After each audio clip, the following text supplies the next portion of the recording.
But yeah, I mean, recent Downs are both freaks, and Bailey's a freak as well. Reese is absolutely a freak, and so Sonny Styles. Reese is maybe the best athlete in this draft. He's 20 years old with the power and speed combination. Former safety.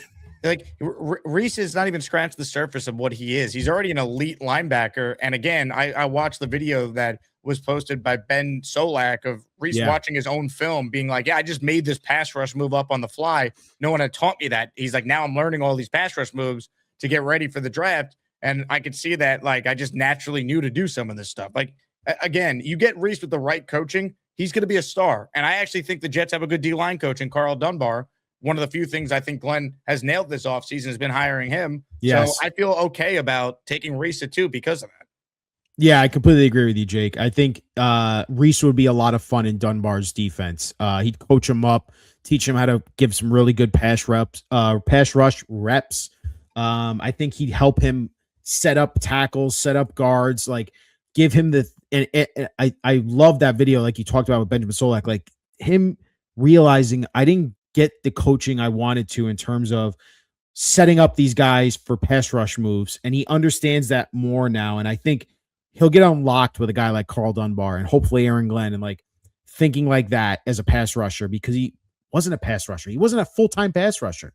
Like, he still put up 6.5 sacks. Think about that, Jake. 6.5 sacks, was not a full-time pass rusher. He was a full-time off-ball linebacker that was asked to play a joker on the defense. And I said this to Frankie and Kaz on the show the other day. Just imagine Arvell Reese, the freak that he is and how athletic he is.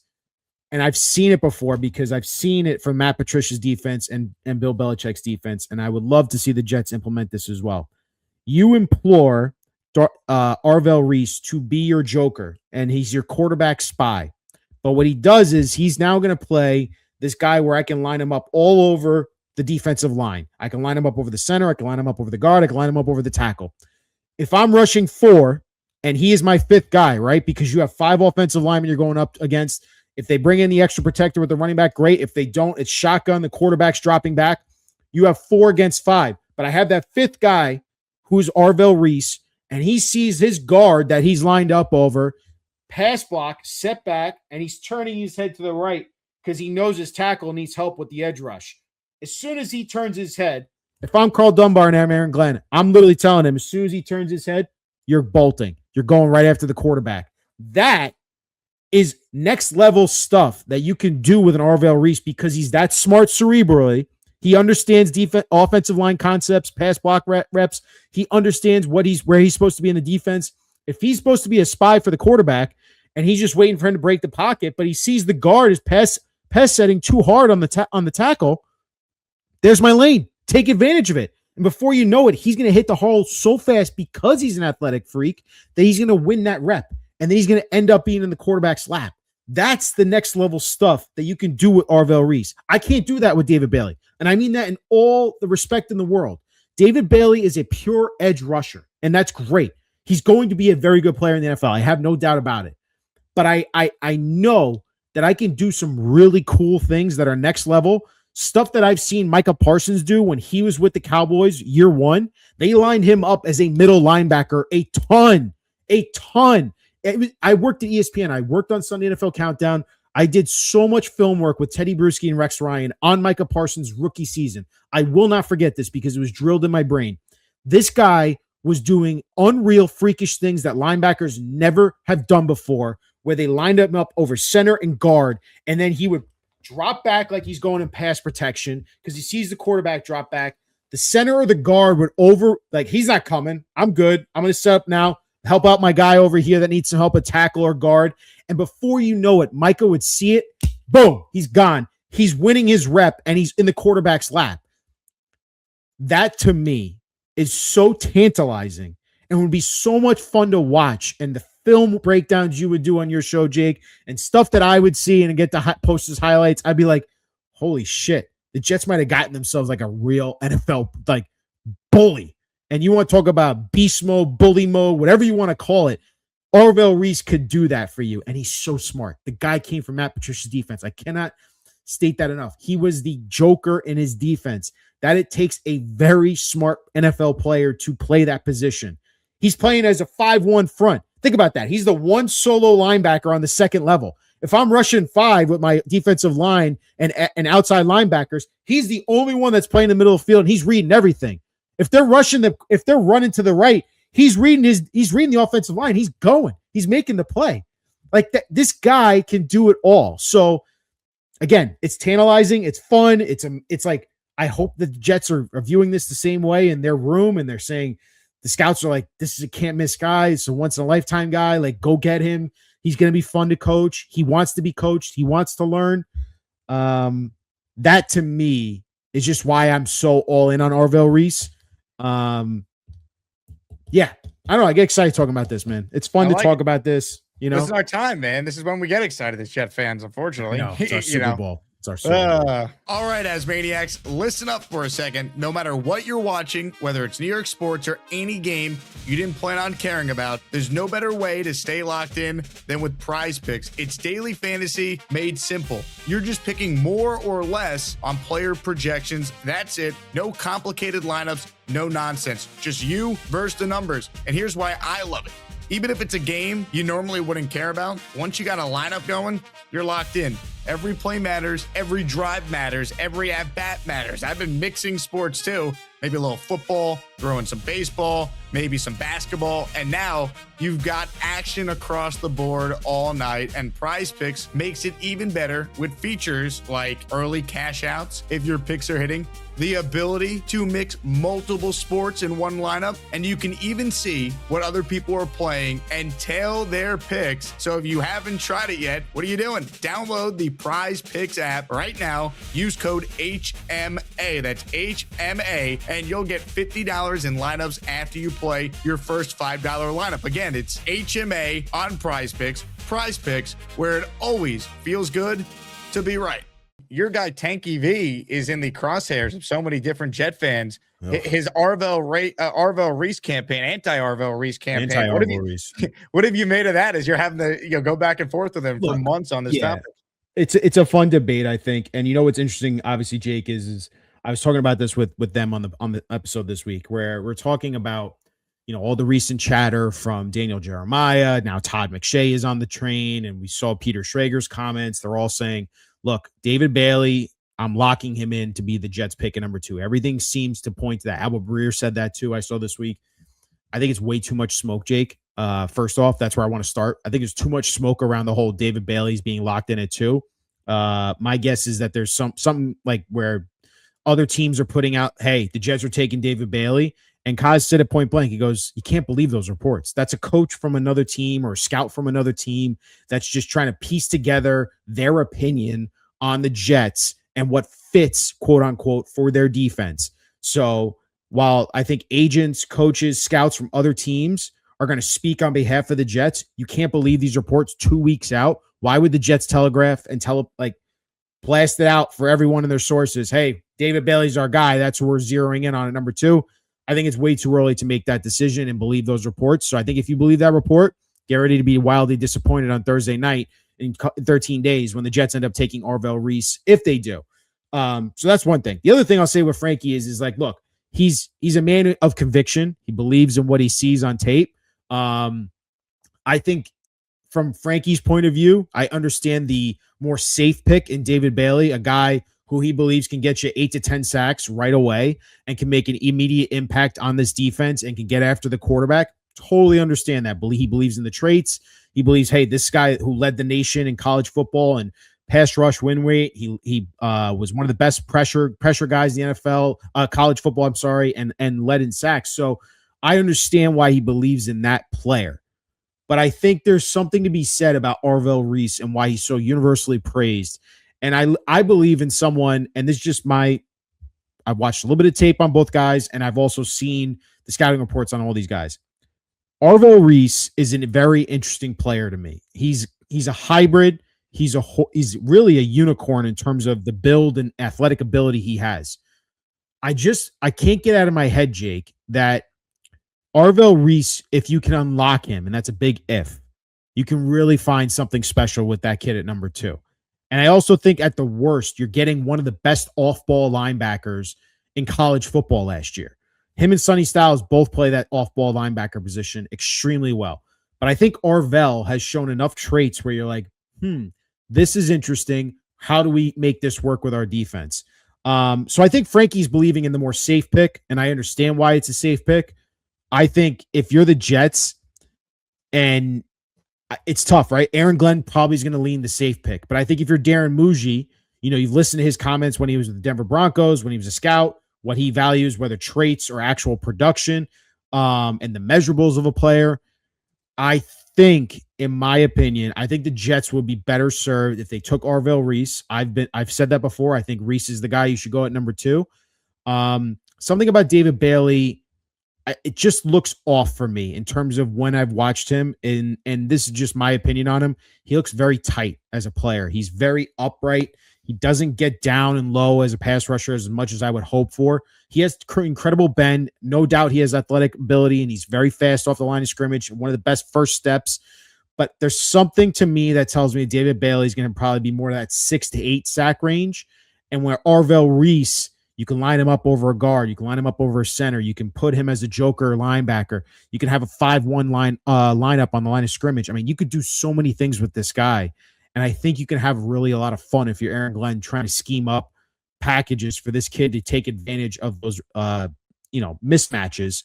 My favorite argument that everyone has now, Jake, is, he can't rush the passer if he's playing off-ball linebacker. Well, what I could say to you is you're in the AFC East. You're now going up against Josh Allen, Drake May, and now Malik Willis with the Dolphins, all guys who are very fast, very athletic, and you need guys to be able to chase them down and get after them. I just dread if we don't have a linebacker that can chase down these guys or an edge rusher that can chase down these guys and get after them in third and long situations. I mean, how many times have we seen third and long Josh Allen escape out of the pocket, rushes with his legs, gets a first down, and he beats you with his athletic ability. I would hope that Aaron Glenn and Darren Muji are thinking the same way. I'm sure they are. They're having that debate themselves. It's a fascinating discussion. But I think it's too early. Again, even though we're 13 days out, I think it's ridiculous that the Jets have made their decision that they're going with David Bailey at number 2, and that's what they're telling all these people. I think all these reports are bogus, to be honest with you. I just don't think they've made a decision yet. Like, that's the biggest thing. Like, they might take David Bailey. My big thing is, Ryan, if they're going to take David Bailey, it better be because he's the best player. And it's not, we need the instant gratification of this guy might have more sacks than Reese in year 1. And if I'm Aaron Glenn, I could go to Woody and say, well, look, he had all these sacks in year 1. We got pick number 2, right? Now you give me a chance to draft my quarterback. We got Membu right. We got Bailey right. Now we get, you know what I mean? Like, it should not be about Glenn's job for 2026. That's where Muji needs to see, the big picture. And again, Bailey's a really good prospect. So if they like him and they think he's the best, fine, take him. What I don't want is them taking Bailey because the coach is worried about his job. Right. He's worried about his job, and he's worried about how much of a project Reese might be for him, where he's like, I don't know if I can develop him into an 8-sack guy year 1. It's like, no, that's not what you should be focused on. What you should be focused on is, first off, Aaron Glenn, you're calling defensive plays again. So you have to now get ready for that whole head case and problem that you're going to be dealing with week to week, changing your scheme and how you're going to handle Josh Allen, how you're going to handle Malik Willis week to week, right? Like, that's going to be his focus week to week. Arvell Reese, I think, could just be such a fun player for him to have on that defense. He's a smart football player. I think it's ridiculous, all of the off-field conversations I've seen with David Bailey's got character concerns. Dude, no one knows. Like, the only people that are going to know are the scouts on the Jets and all these other NFL teams who are talking to the Texas Tech coaches, who are talking to the Stanford coaches, which Kaz brought up. Frank Reich might have the inside track on David Bailey's background. Frank Reich was part of Stanford. There's some crossover there. So he definitely knows the people over there, Stanford too, and can easily make a phone call and say, tell me about David Bailey. What do I need to know about him? Like, what do the coaches think about him? Is he coachable? Does he have character issues? And they'll figure those things out. They'll have the inside track on it. They'll have those answers, and they'll weigh that heavily at pick number 2. But I agree with you, Jake. You can't be scared. You cannot be scared to say, we're not taking the best player. I'm taking the more safe player because I believe that's going to help me keep my job for year 3. At the end of the day, your scheme is going to show whether or not you're a good coach, in my opinion, Jake. Like, they have invested heavily in this defense and this defensive front. You saw what they did in free agency. They got a ton of depth on the edge and on the defensive line. They have beefed them up. They got a real captain and linebacker in Demario Davis to center this defense.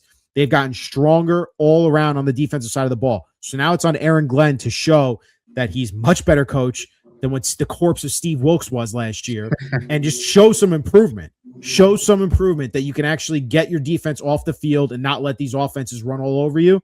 On the offensive side of the ball, I'm just happy Aaron Glenn's taking his hands off of it.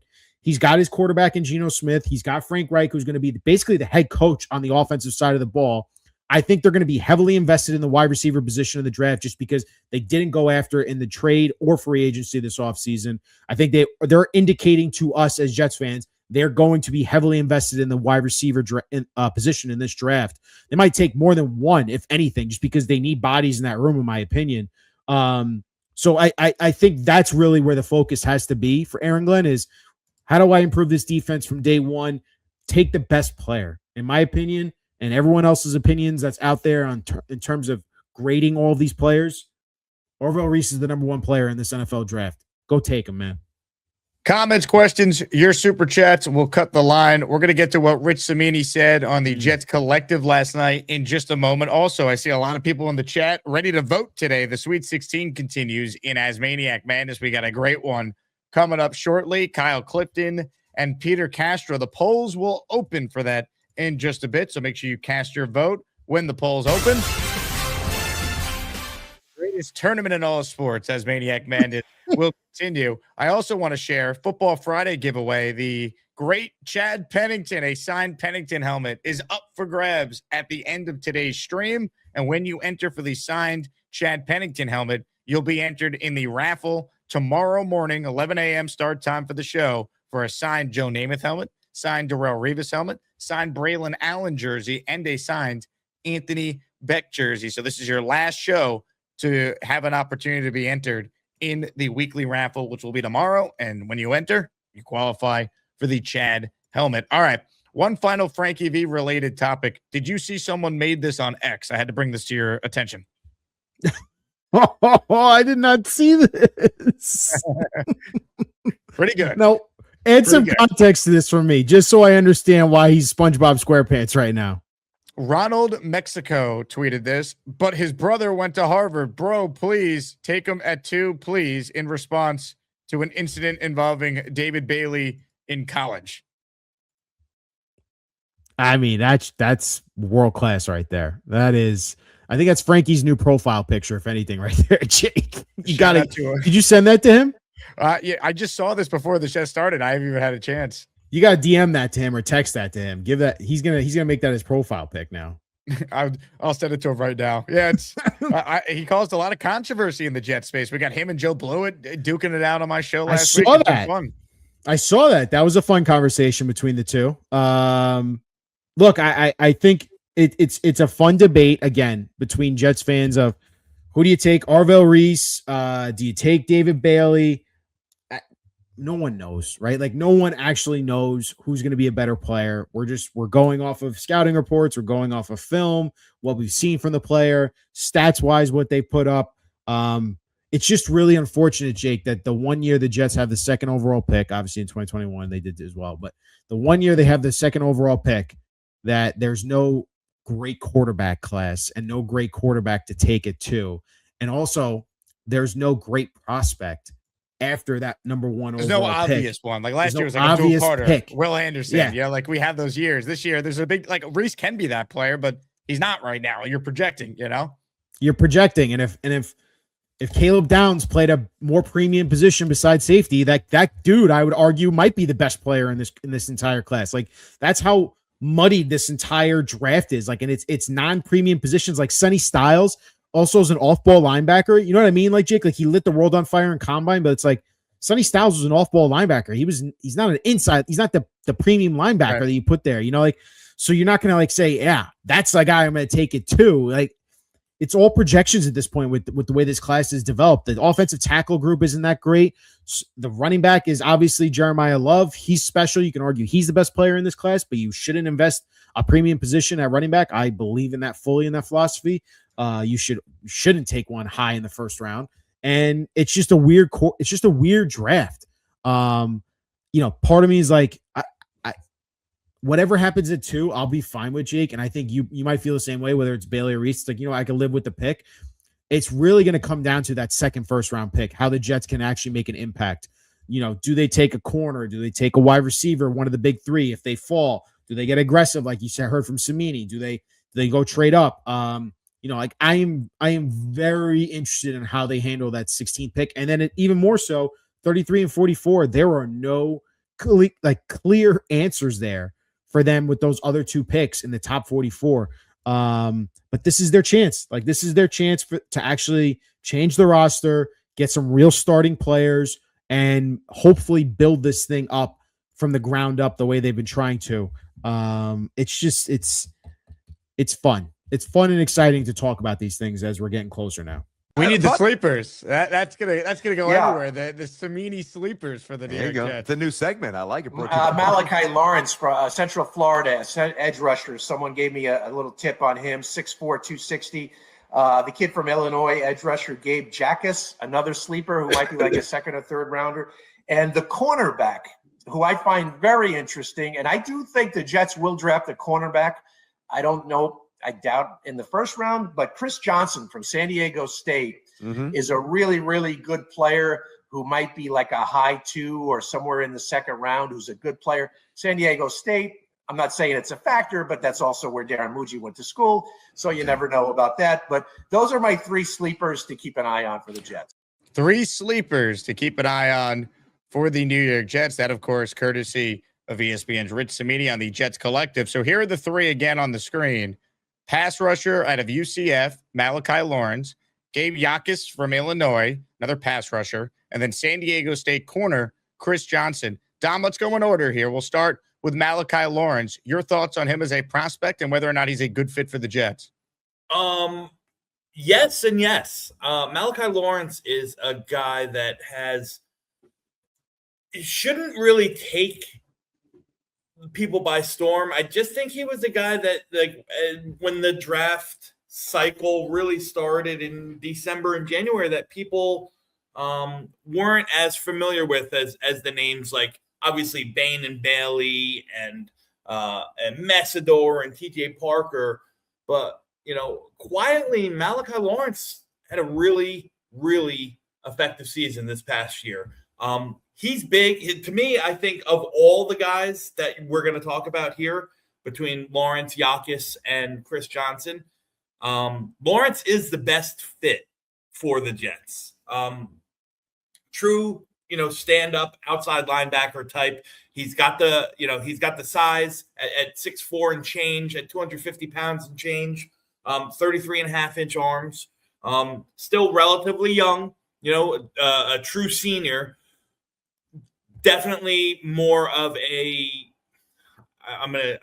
This is probably gonna, not go over well with the chat, but I'd say he's much more of a David Bailey-esque type edge rusher, meaning where it's pass rush forward, and the rest of the game still needs a little bit of development.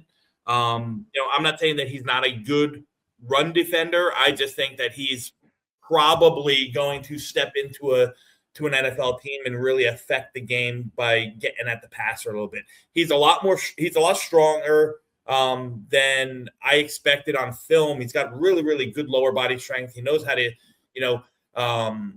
drive and carry, using his legs and his hips.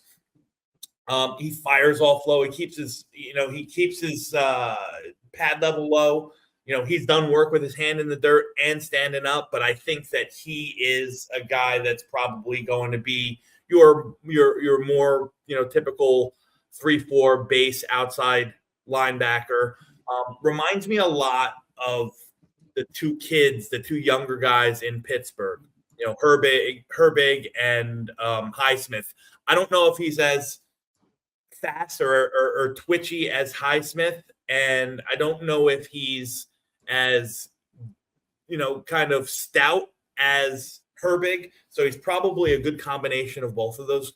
He has a really, really good pass rush bag. He can flatten the corner. He knows how to run the hoop. He does all that stuff. He can get home, good hand work, good hand fighter.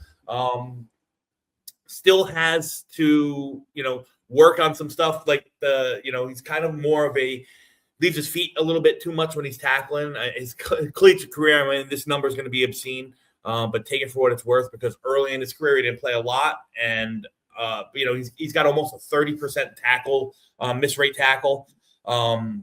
tackle rate throughout his career. So too many negative plays. That's the stuff that needs to be cleaned up. He kind of a dive tackler as opposed of a drive tackler, but he's a guy that you want on, second and long, third and long to just peel his ears back and get at the passer. Malachi Lawrence is that guy. There's a lot of development that still needs to be done in terms of how he sets an edge, but listen, in this draft class, Jake, you're going to get a lot of that stuff. There's no true, absolutely super clean prospects, right? There's going to be warts on a lot of these guys. So I think, if you get Malachi Lawrence in the right system where he can be coached up, and I think the Jets' new defensive coaching staff is gonna be really effective in that. And you work on cleaning up some of those negative plays, work on making him be more of a wrap tackler and hold his ground and split double teams and not get washed out in the run game, so he can disengage and not get washed out. You're going to have a guy that plays very well, probably more of a 2-down player early in his career, which will probably push him into the late, into that early late second round pick value. I have a pure second round grade on him. I think he can come in and I think your upside is you're looking at a double digit to 12 to 13, 14 sack guy throughout his career, with the hopes that he becomes a much more effective and solid edge setter and run defender so that he can play 3 downs. I like that breakdown. If they double up on receiver, we've had a lot of conversations on that, but how about doubling up potentially on edge if they take either Bailey or Reese at 2? And believe me, we'll get into that with Dom because I want his thoughts on the latest back and forth in the saga between Bailey and Reese, with the betting odds officially changing yesterday there. But the other 2 names that Rich mentioned, let's get to another pass rusher now. Illinois pass rusher, Gabe, is it Jacas or Jacas? How do we actually pronounce his name? Yes. Jacas, exactly. The J is silent. So Gabe Jacas, Dom, what do we need to know about him? Where is he projected to go, and how does he fit the Jets? Oh man, he's probably in that same realm, like mid round 2 to mid round 3. He was a guy, full disclosure, Jake, that I didn't have a lot of exposure on before the Senior Bowl. But man, this guy is good. He's big. He's big. He pushes 275 pounds at 6'3". He, for what it's worth, he's really, really jacked up, yoked up. I mean, he's a solid. He's like, looks like he's, carved out of granite, this guy. Jacked. Don't think there's a pound or an ounce of fat on this guy. He is pure muscle. Freaks list guy, due to his strength and power, like a Bruce Feldman's freak list, preseason freaks list. Just your prototypical violent power rusher. Wrestling background, which I think really, really holds well for these college football players or football players in general, because, with a wrestling background, you understand leverage. You understand how to use your hips appropriately, so on and so forth. Get your hips under him. Drive, use your lower half to drive. He is way better of an athlete than I expected, at 6'4", 279 pounds, 6'3", 279 pounds. He's got a ridiculously good, long arm, where he can just, he gets into the chest of the tackles and just, drive them straight back. His hands are like bricks. They're violent. He stops offensive linemen in his tracks. To me, I think he's the opposite of what Malachi Lawrence is, right? I think that you're coming into the season, a rookie year with Gabe Jacas, as that you're going to get really, really effective edge setting defense from him. That you're going to get some decent pass rush abilities, but he's not fully developed or composed as a pass rusher right now. Like it's pure bull in a china shop kind of stuff, which is effective at the college level.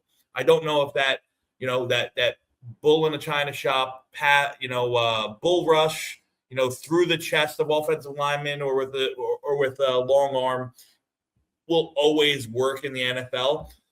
But he's got the length to keep offensive linemen off his chest. He's got the power profile that projects, at a super, super high elite level right now. And he's got a motor that just doesn't stop. He reminds me of a much, much, he reminds me like of a bigger, stronger Aiden Hutchinson. Like if you think about Aiden Hutchinson and that power profile that he plays with, I think Aiden Hutchinson's a lot more, tuned in and a lot more detailed in his pass rush bag, whereas Jacas will just want to go through man. He says he plays a lot of see ball, get ball kind of stuff, but you use him in the games up front as a stunter and a twister, and he can occupy some guys. So the defensive tackles can twist around him or vice versa. I think that's where he'll be really effective. He's an interesting one for the Jets in a fit, because I think for him, he's truly going to be a guy with his hand in the dirt. He's going to be an even man front kind of defensive end. I'm not saying that he's can't play standing up. And again, I'm not saying that the Jets will continuously or always have their edge rusher standing, in 2-point stance. But I think he's going to be kind of a guy that fits more of a Robert Saleh strong side end kind of defense. If you think of what Jermaine Johnson's role was in the solid defense, I think that's kind of what Jacas is going to do. He needs to still develop more of his pass rush bag and learn how to string together his pass rush moves. And, if the first one gets stopped and go to a counter, like I said, there's not a lot of strategy in his game. He's just been stronger. He's a lot more physical, and he's a lot stronger than most of the collegiate athletes that he played against at Illinois. So, you got that. The question I would raise with Jacas is, can he be more than just a, I think he's probably a 2.5 down guy on the early side. Malachi Lawrence is a 2.5 guy, or 2.5 down guy on the later side. If you could combine those two guys, you would have you'd have Myles Garrett. It'd be wonderful. But I think Gabe Jacas is probably a tick lower for me. I think he's in the 50s. I think he's my 52nd player overall. Malachi Lawrence is in the 40s. They're both really, really good edge rushers. I love that the Jets are talking about both of these guys. If what Samini says, holds any depth and weight, I think they're two guys that I would love to have on my team. Completely polar opposites in terms of what they'll bring to a team and their skill set. So it's interesting.